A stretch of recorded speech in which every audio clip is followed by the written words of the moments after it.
Hello दोस्तों, स्वागत है आप सबका आपके अपने यूट्यूब चैनल परीक्षा का पगलू में। आज हम सब हल करेंगे पेपर 2 डीएलएड द्वितीय सेमेस्टर का प्रारंभिक शिक्षा के नवीन प्रयास। आज हम सब करेंगे 2017 के पेपर का जबरदस्त हल। तो चलिए शुरू करते हैं वस्तुनिष्ठ प्रश्नों से। पहला प्रश्न है, राष्ट्रीय साक्षरता मिशन की स्थापना हुई थी। तो देखिए कब हुई थी राष्ट्रीय साक्षरता मिशन की स्थापना। इसकी स्थापना हुई थी 1988 में। तो 1988 में क्या होता है, राष्ट्रीय साक्षरता मिशन नेशनल लिटरेसी मिशन की शुरुआत 5 मई 1988 को तत्कालीन प्रधानमंत्री राजीव गांधी द्वारा की गई थी। इसका उद्देश्य 15 से 35 वर्ष की आयु वर्ग के निरक्षरों को कार्यात्मक साक्षरता प्रदान करना था। ठीक, 1950 में क्या हुआ था, इस वर्ष हमारे भारत का संविधान लागू हुआ। 1948 में क्या होता, स्वतंत्रता के ठीक बाद का वर्ष था जब राधा कृष्णन आयोग विश्वविद्यालय शिक्षा आयोग बना। 2000 में क्या हुआ था, इस वर्ष सर्व शिक्षा अभियान की रूपरेखा तैयार की जा रही थी। तो राष्ट्रीय साक्षरता मिशन कब हुआ था, 1988 में। अगला प्रश्न हमारा, उत्तर प्रदेश में सभी के लिए शिक्षा परियोजना लागू की गई। तो देखिए कब लागू की उत्तर प्रदेश में सभी के लिए शिक्षा परियोजना हमारी 5 अक्टूबर 1993 से उत्तर प्रदेश में सभी के लिए शिक्षा परियोजना लागू की गई। कब से, 5 अक्टूबर से। उत्तर प्रदेश बेसिक शिक्षा परियोजना यूपी बेसिक एजुकेशन पॉलिसी जो विश्व बैंक की सहायता से शुरू हुई थी। जो उत्तर प्रदेश में बेसिक शिक्षा परियोजना शुरू हुई थी ना, तो विश्व बैंक की सहायता से शुरू हुई थी। इसका उद्देश्य क्या था, सभी के लिए शिक्षा, एजुकेशन फॉर ऑल, इसके लक्ष्य को प्राप्त करना था। यह परियोजना 5 अक्टूबर 1993 से प्रभावी मानी जाती है। कौन सी, सभी के लिए शिक्षा परियोजना। अगला प्रश्न हमारा, जब कोई बालक किसी भी अवस्था में प्राथमिक शिक्षा पूर्ण किए बिना ही विद्यालय छोड़कर चला जाता है तो वह क्या कहलाता है। तो वह कहलाता है हिरास। हिरास मतलब अपव्यय, वेस्टेज। तो हार्टोग समिति के अनुसार जब कोई बच्चा अपनी प्राथमिक शिक्षा पूरी किए बिना ही बीच में स्कूल छोड़ देता है तो उस पर खर्च किया गया धन और समय बेकार हो जाता है। इसे हिरास या अपव्यय कहते हैं। अवरोध क्या होता है, जब एक बच्चा एक ही कक्षा में एक से अधिक वर्ष तक रुक जाता है, फेल हो जाता है, तो उसे अवरोध कहते हैं। ठीक है, पृथक्करण क्या, कुछ नहीं होता है, इसका अर्थ अलग करना है। इस जो या नहीं होता है, विभाजन क्या, इसका अर्थ बांटना होता है। 1960-61 में जनजातियों की शिक्षा संबंधी समस्याओं के समाधान हेतु गठित कमेटी के अध्यक्ष थे। तो कौन थे अध्यक्ष 1960-61 में जनजातियों की शिक्षा से संबंधित? श्री यूएन ढेबर। तो श्री यूएन ढेबर 1960-61 में अनुसूचित क्षेत्रों और अनुसूचित जनजातियों के लिए आयोग scheduled areas and scheduled tribes commission का गठन किया गया, जिसके अध्यक्ष श्री यूएन ढेबर थे। इन्होंने जनजातीय शिक्षा पर महत्वपूर्ण सुझाव दिए। और डीएस कोठारी, ये 1964-66 के कोठारी आयोग राष्ट्रीय शिक्षा आयोग के अध्यक्ष थे। राधा कृष्णन जी कौन थे, ये 1948-49 के विश्वविद्यालय शिक्षा आयोग के अध्यक्ष थे। राममूर्ति जी कौन थे, 1990 में राममूर्ति शिक्षा समिति बनी थी। तो अनुसूचित क्षेत्र में अनुसूचित जातियों के लिए आयोग गठित था, उनके अध्यक्ष कौन थे, श्री यूएन ढेबर। निस्पंदन छनाई का सिद्धांत किसने दिया था। तो निस्पंदन छनाई का सिद्धांत दिया था मैकॉले ने। मैकॉले, लॉर्ड मैकॉले, इन्होंने अधोगामी निस्पंदन सिद्धांत डाउनवर्ड फिल्ट्रेशन थ्योरी दिया। इनका मानना था कि शिक्षा केवल उच्च वर्गों को दी जाए और उससे छन छन कर शिक्षा जन सामान्य निचले वर्ग तक पहुंचेगी। हंटर, हंटर आयोग 1882 ने प्राथमिक शिक्षा के प्रसार पर जोर दिया था। वुड, तो वुड का घोषणा पत्र 1854 भारतीय शिक्षा का मैग्ना कार्टा कहलाता है, जिसने क्या की थी, जन शिक्षा की बात की थी। तो चार्ल्स वुड कौन था, उसका घोषणा पत्र आया था 1854 में, मैग्ना कार्टा कहा जाता था जिसको। ठीक है, और अनुगामी निस्पंदन सिद्धांत कौन था, मैकॉले द्वारा दिया गया था। इसमें क्या होता था कि जो मतलब बड़े लोगों को शिक्षा दी जाए, मतलब ऊंचे वर्ग को, अमीर लोगों को, तो वो छन छन के मतलब गरीबों तक पहुंच जाएगी नीचे धीरे धीरे करके। मैकॉले ने अपना प्रतिवेदन प्रस्तुत किया था। तो सन 1835 में मैकॉले ने अपना प्रतिवेदन प्रस्तुत किया था। मैकॉले ने अपना प्रसिद्ध विवरण पत्र मिनट 2 फरवरी 1835 को गवर्नर जनरल की काउंसिल के सामने प्रस्तुत किया था। ठीक है। तो मैकॉले ने अपना प्रतिवेदन प्रस्तुत कब किया था? 1835 में। और 1833 में क्या हुआ था? इस वर्ष आज्ञापत्र चार्टर्ड एक्ट आया था, जिससे प्राच्य पाश्चात्य विवाद बढ़ा। 1824 में क्या हुआ था? चार्ल्स वुड का जो घोषणा पत्र आया था। अगला प्रश्न, वैदिक शिक्षा का प्रमुख संस्कार था। तो वैदिक शिक्षा में क्या था संस्कार हमारा? उपनयन संस्कार। उपनयन संस्कार वैदिक काल में शिक्षा आरंभ करने के लिए बालक का उपनयन संस्कार होता था। इसका अर्थ है गुरु के समीप ले जाना। प्रवज्या या पवज्या संस्कार जो होता है, ये बौद्धकालीन शिक्षा का प्रवेश संस्कार था, मठ में प्रवेश के समय। उपसंपदा संस्कार क्या होता था? देखो, यह बौद्ध काल में उच्च शिक्षा पूरी करने या भिक्षु बनने के समय होता था। और बिस्मिल्लाह संस्कार क्या होता था? यह मुस्लिम कालीन या मध्यकालीन शिक्षा में आरंभ हुआ था। ठीक है। इसमें क्या होता था? 4 वर्ष 4 माह 4 दिन पर यह बिस्मिल्लाह संस्कार होता था मुस्लिम शिक्षा पद्धति में। वैदिक काल में क्या होता था? उपनयन। प्रारंभिक शिक्षा प्रारंभ होती है, तो बाल्यावस्था से क्या होती है? प्रारंभिक शिक्षा प्रारंभ होती है। औपचारिक प्रारंभिक शिक्षा कक्षा 1 से सामान्यतः 6 वर्ष की आयु से शुरू होती है। मनोवैज्ञानिक रूप से 6 से 12 वर्ष की आयु को बाल्यावस्था चाइल्डहुड कहा जाता है। शैशवावस्था क्या होता है? 0 से 5 वर्ष। इसमें पूर्व प्राथमिक प्री प्राइमरी शिक्षा होती है, लेकिन मुख्य स्कूली शिक्षा बाल्यावस्था से शुरू होती है। ठीक है। तो बाल्यावस्था कब होती है? 6 से 12 वर्ष तक। जब कक्षा 1 से शुरुआत होती है ना, वो हमारी होती है प्रारंभिक शिक्षा। किशोरावस्था क्या होती है हमारी? वो 12 से 18 वर्ष होती है, तो उसमें बच्चे बड़े हो जाते हैं। युवावस्था क्या होती है? 18 साल से ऊपर। तो युवावस्था में तो उच्च शिक्षा होती है। प्रारंभिक शिक्षा होगी हमारी बाल्यावस्था में। अगला प्रश्न, शिक्षा स्वस्थ शरीर में स्वस्थ मस्तिष्क का निर्माण करती है, एक कथन किसका है? तो एक कथन हमारा अरस्तु का। महान यूनानी दार्शनिक अरस्तु, एरिस्टोटल एरिस्टोटल लिखा है। ठीक है। मतलब अरस्तु लिखेंगे इंग्लिश में तो ऐसे लिखा जाएगा। ये लिखा एरिस्टोटल, लेकिन प्रोनाउंसिएशन होगा अरस्तु। इनका प्रथम कथन ही है किसका? अरस्तु का। Sound mind in a sound body, मतलब स्वस्थ शरीर में ही स्वस्थ मस्तिष्क का वास होता है। स्वामी विवेकानंद जी ने क्या कहा था? उन्होंने कहा था, शिक्षा मनुष्य में अंतर्निहित पूर्णता की अभिव्यक्ति है। अगला प्रश्न, शिक्षा का प्रमुख उद्देश्य है। तो शिक्षा का प्रमुख उद्देश्य है सर्वांगीण विकास। शिक्षा का व्यापक और वास्तविक उद्देश्य बालक का सर्वांगीण विकास, ऑलराउंड डेवलपमेंट करना है। इसमें शारीरिक, मानसिक, सामाजिक, नैतिक और सामाजिक सभी प्रकार के विकास शामिल हैं। तो सर्वांगीण विकास में शारीरिक विकास भी आ जाएगा, मानसिक भी और सामाजिक विकास भी आ जाएगा। अगला प्रश्न हमारा, बालक का मस्तिष्क कोरी स्लेट की तरह है, एक कथन है। तो एक कथन है रूसो का। प्रकृतिवादी दार्शनिक रूसो मानते थे कि बालक जन्म के समय निर्दोष और कोरा होता है, समाज उसे दूषित करता है।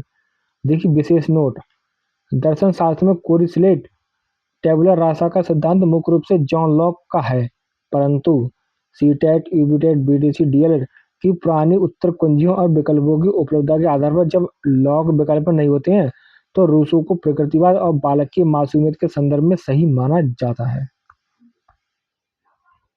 मदरसों में शिक्षा का माध्यम था। तो मुस्लिम काल मतलब मुगल कालीन में मदरसों में शिक्षा होती थी फारसी। फारसी मतलब पर्शियन। मध्यकालीन भारत मुगल काल में राजकाज और उच्च संस्कृति की भाषा क्या थी? फारसी थी। मदरसों में जो उच्च शिक्षा के केंद्र से शिक्षा का माध्यम मुख्यतः फारसी था। और अरबी में क्या होता था? यही कुरान और धार्मिक शिक्षा की भाषा थी। उर्दू यह आम बोलचाल की भाषा के रूप में बाद में विकसित हुई, जब मुगल काल मतलब निकल गया। संस्कृत क्या थी? यह प्राचीन भारतीय वैदिक शिक्षा का माध्यम थी। अगला प्रश्न, निम्नलिखित में से कौन सी योजना का शुभारंभ 15 अगस्त 1995 से किया गया था? तो पोषाहार वितरण योजना का शुरुआत कब किया गया था? 15 अगस्त 1995 से। पोषाहार वितरण योजना, मिड डे मील, इसे आधिकारिक तौर पर प्रारंभिक शिक्षा के लिए राष्ट्रीय पोषाहार सहायता कार्यक्रम कहा जाता है। यह 15 अगस्त 1995 को शुरू हुई थी, ताकि बच्चों का ठहराव बढ़े और पोषण स्तर सुधरे। सर्व शिक्षा अभियान ये कब 2000 और 2001 में शुरू हुआ? राष्ट्रीय साक्षरता मिशन 1988 में शुरू हुई। DPEP, district primary education programme, जिला प्राथमिक शिक्षा कार्यक्रम, यह हुआ था 1994 में शुरू। भारत शिक्षा का मतलब भारतीय शिक्षा का महाधिकार पत्र किसे कहा जाता है? तो वुड के घोषणा पत्र को भारतीय शिक्षा का महाधिकार पत्र कहा जाता है। वुड का घोषणा पत्र, वुड डिस्पैच 1854, इसे भारतीय शिक्षा का मैग्ना कार्टा महाधिकार पत्र कहा जाता है, क्योंकि इसने पहली बार भारत में शिक्षा के लिए एक व्यापक ढांचा और नीति प्रस्तुत की थी। कोठारी आयोग ने बालिका शिक्षा संबंधी सुझाव दिया था। तो कोठारी आयोग ने क्या कहा था? लोकमत का निर्माण भी कहा था, अंशकालिक रोजगार की व्यवस्था भी कहा था और मुफ्त पाठ्य सामग्री की व्यवस्था भी कहा था। तो सही उत्तर हो जाएगा हमारा उपर्युक्त सभी। तो कोठारी आयोग 1964-66 में जो आया था, उनने बालिका शिक्षा को बढ़ावा देने के लिए व्यापक सुझाव दिए। इसमें जनता में जागरूकता, लोकमत बनाना, लड़कियों के लिए अंशकालिक शिक्षा, रोजगार परक शिक्षा और गरीब लड़कियों के लिए मुफ्त किताबें और सामग्री उपलब्ध कराना शामिल था। अब आती लघु प्रश्नों पर। न्यूनतम अधिगम स्तर MLL से आप क्या समझते हैं? न्यूनतम अधिगम स्तर मिनिमम लेवल्स ऑफ लर्निंग का अर्थ है उस शिक्षण स्तर से है जो किसी निश्चित कक्षा या चरण के सभी छात्रों द्वारा अनिवार्य रूप से प्राप्त किया जाना चाहिए। यह गुणवत्तापूर्ण शिक्षा सुनिश्चित करने के लिए एक मानक तय करता है कि एक बच्चा कम से कम कितना सीखे। मतलब क्या है, देखो न्यूनतम अधिगम स्तर तो कक्षा 2 में स्टूडेंट होगा तो उसका न्यूनतम अधिगम स्तर होगा, वो उसे कक्षा 2 की चीज़ आनी ही चाहिए। ये नहीं है उसे कक्षा 1 की भी चीज़ें नहीं आ रही हैं। ऐसे ही कक्षा 8 का जो स्टूडेंट होगा उसका न्यूनतम अधिगम स्तर कक्षा 8 तक के लेवल का होना चाहिए। ये नहीं है कि उसे कक्षा 5 का भी नहीं आता है। अगला प्रश्न हमारा, महिला समाख्या कार्यक्रम क्या है? तो राष्ट्रीय शिक्षा नीति 1986 के तहत महिला समाख्या कार्यक्रम 1989 में शुरू किया गया एक कार्यक्रम है जिसका उद्देश्य शिक्षा के माध्यम से ग्रामीण महिलाओं का सशक्तिकरण करना है। ये महिलाओं को उनके अधिकारों के प्रति जागरूक करता है और लैंगिक समानता को बढ़ावा देता है। अगला प्रश्न हमारा, ऑपरेशन ब्लैक बोर्ड योजना को लागू किए जाने का क्या उद्देश्य है? तो राष्ट्रीय शिक्षा नीति 1986 के तहत शुरू की गई इस योजना का मुख्य उद्देश्य प्राथमिक विद्यालयों में न्यूनतम आवश्यक सुविधाओं की व्यवस्था करना था, जैसे कम से कम 2 कमरे, 2 शिक्षक, शौचालय और शिक्षण अधिगम सामग्री। इसमें ब्लैक बोर्ड हो गया, चौक हो गया, डस्टर हो गया, नक्शे आदि।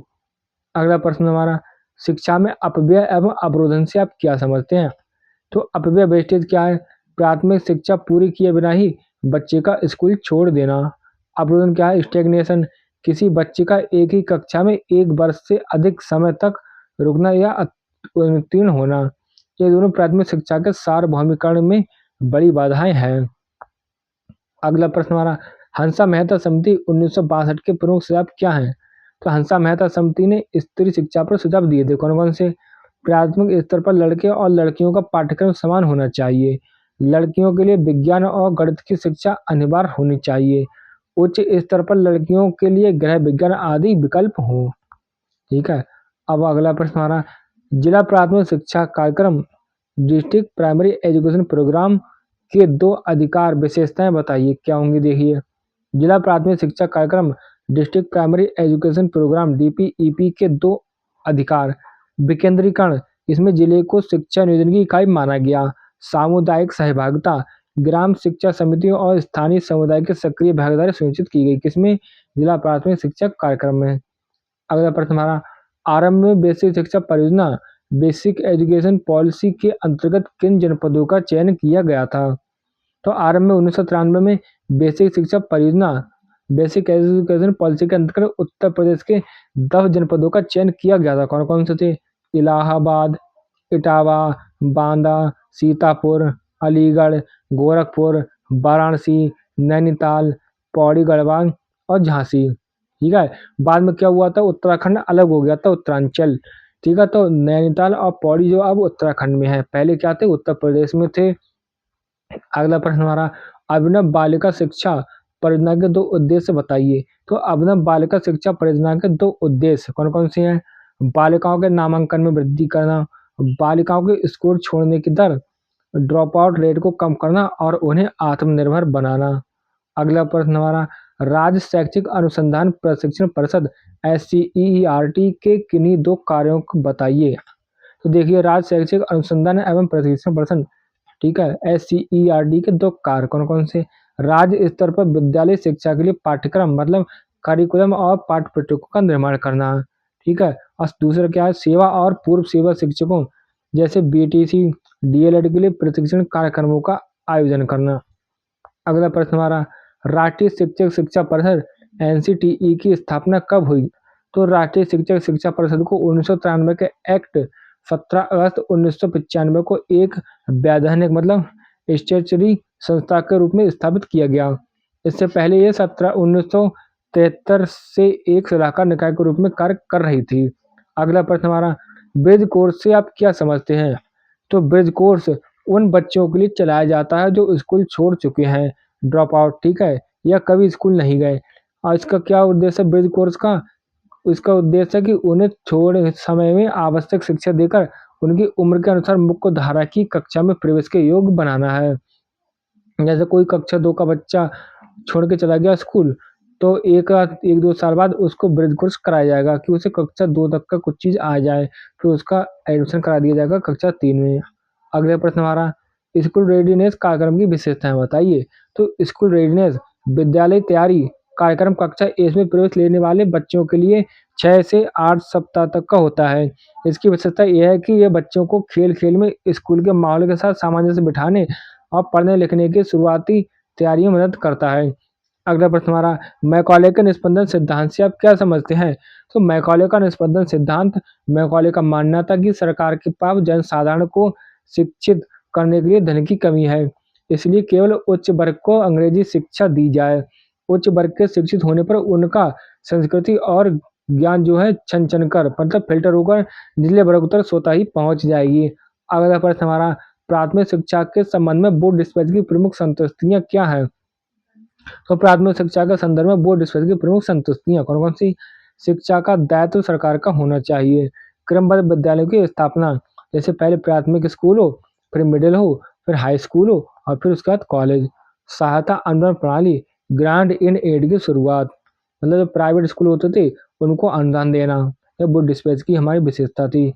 जिला शिक्षा एवं प्रशिक्षण संस्थान डाइट की स्थापना किस शिक्षा आयोग की संतुष्टि पर हुई? तो जिला शिक्षा एवं प्रशिक्षण संस्थान डाइट की स्थापना राष्ट्रीय शिक्षा नीति 1986 एनपीई 1986 और उसकी कार्य योजना प्लान ऑफ एक्शन की संतुष्टि पर की गई थी, ताकि जिला स्तर पर शिक्षकों को प्रशिक्षण दिया जा सके। अगला प्रश्न आ रहा, लॉर्ड कर्जन की शिक्षा नीति 1904 में प्राथमिक शिक्षा के संबंध में क्या निर्णय लिए गए? तो देखिए, लॉर्ड कर्जन ने सिमना समझौता 1901 के बाद 1904 में अपनी शिक्षा नीति घोषित की। प्राथमिक शिक्षा के संबंध में उनके प्रमुख निर्णय निम्नलिखित थे, कौन कौन से? गुणवत्ता पर जोर, प्राथमिक शिक्षा के विस्तार के साथ साथ उसकी गुणवत्ता सुधारने पर अधिक बल दिया गया। पाठ्यक्रम में सुधार, प्राथमिक स्कूलों के पाठ्यक्रम में कृषि और शिक्षा और शारीरिक व्यायाम को शामिल करने का सुझाव दिया गया। शिक्षकों का प्रशिक्षण, शिक्षकों के वेतन में वृद्धि और उनके प्रशिक्षण की व्यवस्था को अनिवार्य बताया गया। किसमें? शिमला शिक्षा सम्मेलन में। आर्थिक सहायता, प्राथमिक शिक्षा के लिए सरकार द्वारा दिए जाने वाले अनुदान को बढ़ाने का निर्णय लिया गया और ये कहा गया कि ये अनुदान जो है परिणाम पर आधारित ना होकर आवश्यकता पर आधारित होना चाहिए। अगला प्रश्न हमारा, भारत में अनिवार्य एवं निःशुल्क प्राथमिक शिक्षा के संदर्भ में संवैधानिक निर्देश क्या है? तो देखिए, भारतीय संविधान में शिक्षा के लिए कई महत्वपूर्ण प्रावधान है, कौन कौन से? अनुच्छेद 21A मतलब 21 का 86वें संविधान संशोधन 2002 के द्वारा इसे मौलिक अधिकार बनाया गया। इसके अनुसार राज्य 6 से 14 वर्ष की आयु के सभी बच्चों को मुफ्त और अनिवार्य शिक्षा प्रदान करेगा। इसी आधार पर आरटी एक्ट 2009 बना, मतलब राइट टू एजुकेशन एक्ट, शिक्षा का अधिकार अधिनियम 2009। अनुच्छेद 45 जो नीति निर्देशक तत्व में है, मूल संविधान में इसमें 14 वर्ष तक के बच्चों की शिक्षा की बात थी। संशोधन के बाद अब यह 6 वर्ष से कम आयु के बच्चों की देखरेख और शिक्षा ईसीसीई के निर्देश देता है। अनुच्छेद 51A या के, ठीक है, ये क्या देखिए अनुच्छेद 51A, ये माता पिता का मौलिक कर्तव्य है कि वे 6 से 14 वर्ष के बच्चों को शिक्षा के अवसर प्रदान करें। तो ये मौलिक कर्तव्य है, जो कहते हैं हमारे 11 मौलिक कर्तव्य में से एक है, ये माता पिता का कर्तव्य होता है ये। अगला प्रश्न हमारा, प्राथमिक शिक्षा की प्रमुख समस्याओं को उल्लेख कीजिए। तो भारत में प्राथमिक शिक्षा के सार्वभौमिकरण में कई बाधाएं हैं, कौन कौन सी? अपव्यय और अवरोधन, बड़ी संख्या में बच्चों का स्कूल छोड़ना अपव्यय और फेल होना संसाधनों की बर्बादी है। भौतिक संसाधनों की कमी, कई स्कूल में आदि पक्के भवन, शौचालय, पेयजल और फर्नीचर का अभाव है। शिक्षकों की कमी व अनुपस्थिति, तो योग्य शिक्षकों की कमी और नियुक्त शिक्षकों का समय पर स्कूल न आना एक गंभीर समस्या है। दोषपूर्ण पाठ्यक्रम, पाठ्यक्रम कई बार बच्चों के वास्तविक जीवन और स्थानीय परिवेश से जुड़ा नहीं होता, जिससे बच्चों की रुचि कम हो जाती है। निर्धनता और बाल श्रम, गरीबी के कारण माता पिता बच्चों को स्कूल भेजने के बजाय काम पर भेजना पसंद करते हैं। अगला प्रश्न हमारा, चार्ल्स ग्रांट को आधुनिक भारतीय शिक्षा प्रणाली का जनक क्यों कहा जाता है?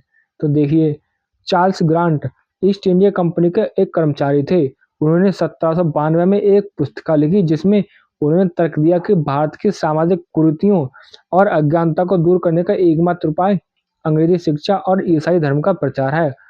चार्ल्स ग्रांट ने सबसे पहले भारत में अंग्रेजी भाषा को शिक्षा का माध्यम बनाने का सुझाव दिया। चार्ल्स ग्रांट ने पश्चिमी ज्ञान विज्ञान के प्रसार की वकालत की। चूंकि चार्ल्स ग्रांट थे, उनके विचार ही आगे चलकर भारतीय शिक्षा प्रणाली, विशेषकर मैकॉले और वुड के समय का आधार बने। इसीलिए चार्ल्स ग्रांट को आधुनिक भारतीय शिक्षा का जनक माना जाता है। अगला प्रश्न हमारा, ऑपरेशन ब्लैक बोर्ड के अंतर्गत दी जाने वाली सामग्री का वर्णन कीजिए। तो देखिए, ऑपरेशन ब्लैक बोर्ड का उद्देश्य विद्यालय में शिक्षण का न्यूनतम वातावरण बनाना था। इसके तहत दी जाने वाली सामग्री शामिल है, कौन कौन सी हैं? शिक्षण उपकरण, पाठ्य पुस्तकें, शिक्षक और संदर्शिका। कक्षा शिक्षण सामग्री, ग्लोब, भारत और राज्य के नक्शे, श्यामपट्ट, ब्लैक बोर्ड और चौक और डस्टर। खेल सामग्री, फुटबॉल, वॉलीबॉल, रस्सी कूद, रिंग आदि। विज्ञान और गणित किट, प्राथमिक विज्ञान किट, मिनी टूल किट, गणितीय आकृतियां। अन्य, वाद्य यंत्र हो गया, ढोलक, तबला। पुस्तकालय के लिए बाल पुस्तकें, कूड़ेदान, घड़ी और टाट पट्टी बैठने के लिए। ये सब ऑपरेशन ब्लैक बोर्ड के अंतर्गत दी जाने वाली सामग्री थी। अगला प्रश्न आ रहा, प्राथमिक विद्यालयों में विद्यालय प्रबंध समिति एसएमसी के गठन एवं कार्यों का वर्णन कीजिए। तो देखिए, शिक्षा का अधिकार अधिनियम, राइट टू एजुकेशन एक्ट 2009 के अंतर्गत हर सरकारी और सहायता प्राप्त स्कूल में विद्यालय प्रबंध समिति, स्कूल मैनेजमेंट कमेटी एसएमसी का गठन अनिवार्य है। प्राथमिक विद्यालय में विद्यालय प्रबंध समिति का गठन, समिति में कुल सदस्यों का 75% हिस्सा छात्रों के माता पिता या अभिभावक होने चाहिए। शेष 25% में स्थानीय निकाय के सदस्य, शिक्षक और शिक्षाविद शामिल होते हैं। इसमें 50% महिला अनिवार्य होना आवश्यक है। विद्यालय प्रबंध समिति एसएमसी के कार्य, विद्यालय के कामकाज की निगरानी करना, विद्यालय की विकास योजना, स्कूल डेवलपमेंट प्लान तैयार करना, सरकार से प्राप्त अनुदान मतलब ग्रांट के उपयोग की निगरानी करना, यह सुनिश्चित करना कि सभी बच्चे स्कूल आ रहे हैं और शिक्षकों की उपस्थिति नियमित है। अगला प्रश्न, भारत में आधुनिक शिक्षा प्रणाली के विकास में ईसाई मिशनरियों के योगदान का वर्णन कीजिए। तो भारत में आधुनिक शिक्षा की नींव रखने में ईसाई मिशनरियों का अहम योगदान रहा है। कैसे? स्कूलों की स्थापना, उन्होंने सबसे पहले जनसाधारण आम लोगों के लिए आधुनिक स्कूल खोले, ना कि केवल उच्च वर्ग के लिए। मुद्रण यंत्र, प्रिंटिंग प्रेस, मिशनरियों ने भारत में प्रिंटिंग प्रेस की स्थापना की, जिसमें पुस्तकों का प्रकाशन और ज्ञान का जो प्रचार प्रसार आसान हुआ। भाषा का विकास, तो ईसाई मिशनरियों ने क्या किया? बाइबल का भारतीय भाषा में अनुवाद किया, व्याकरण की पुस्तकें लिखी और शब्दकोश डिक्शनरी तैयार किए। महिला और दलित शिक्षा, मिशनरियों ने उस समय महिला शिक्षा और दलितों की शिक्षा पर जोर दिया जब भारतीय समाज में इसकी उपेक्षा की जाती थी। अगला प्रश्न आ रहा, निःशुल्क एवं अनिवार्य बाल शिक्षा अधिकार अधिनियम 09 आरटीई 2009 की प्रमुख बातों का उल्लेख कीजिए। निःशुल्क एवं अनिवार्य बाल शिक्षा अधिकार अधिनियम, राइट टू एजुकेशन एक्ट 2009 की प्रमुख बातें निम्नलिखित हैं, कौन कौन सी? निःशुल्क शिक्षा, 6 से 14 वर्ष के हर बच्चे को सरकारी स्कूल में मुफ्त शिक्षा पाने का अधिकार है, कोई फीस नहीं ली जाएगी। प्रवेश से इनकार नहीं, किसी भी बच्चे को उम्र का सबूत न होने या किसी अन्य कारण से प्रवेश देने से मना नहीं किया जा सकता। शारीरिक दंड पर रोक, बच्चों को शारीरिक दंड देना या मानसिक रूप से प्रताड़ित करना जो है पूर्णतः प्रतिबंधित है। निजी स्कूलों में आरक्षण, तो निजी स्कूलों को कक्षा 1 में अपने 25% सीटें आर्थिक रूप से कमजोर वर्ग ईडब्ल्यूएस के बच्चों के लिए आरक्षित रखनी होंगी। शिक्षकों के लिए नियम, शिक्षक ट्यूशन नहीं पढ़ा सकते और उन्हें निर्धारित छात्र शिक्षक अनुपात प्राइमरी में 30:1 बनाए रखना होगा, मतलब 30 बच्चों पर एक टीचर।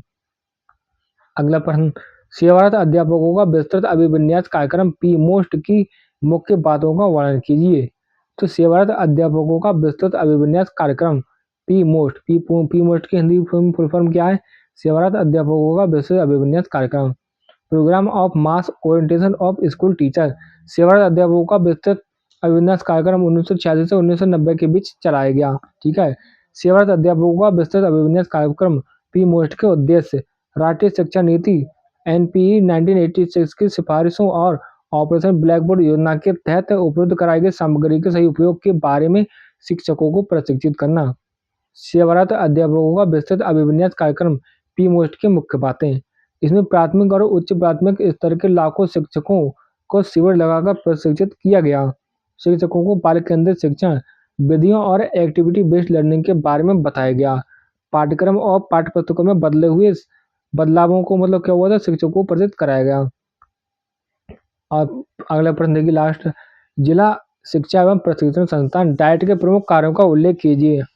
तो देखिए जिला शिक्षा एवं प्रशिक्षण संस्थान डाइट जिला स्तर पर शिक्षा के सुधार का प्रकाश स्तंभ है। इसके प्रमुख कार्य हैं प्रशिक्षण ट्रेनिंग। तो डाइट क्या करता है? सेवा पूर्व मतलब सेवा से पहले बीटीसी या डीएड जो हो गया उनके प्रशिक्षकों को प्रशिक्षण देता है। सेवारत मतलब सेवा कर रहे हैं वर्तमान में, उनमें शिक्षक होगा और शिक्षा मित्र होगा और अनुदेशक, इनके लिए क्या रिफ्रेशर कोर्स चलाना। एकेडमिक संदर्भ रिसोर्स सपोर्ट, तो जिले के शिक्षकों और बीआरसी एनपीआरसी को एकेडमिक मदद देना। क्रियात्मक शोध एक्शन रिसर्च, विद्यालय और कक्षा की समस्याओं के समाधान हेतु शोध करना। सामग्री निर्माण, तो स्थानीय परिवेश के अनुसार कम लागत वाली शिक्षण सामग्री टीएलएम और प्रश्न बैंक तैयार करना। तो आज की क्लास हमारी यहीं समाप्त होती है। आप सबका बहुत बहुत धन्यवाद। जय हिंद।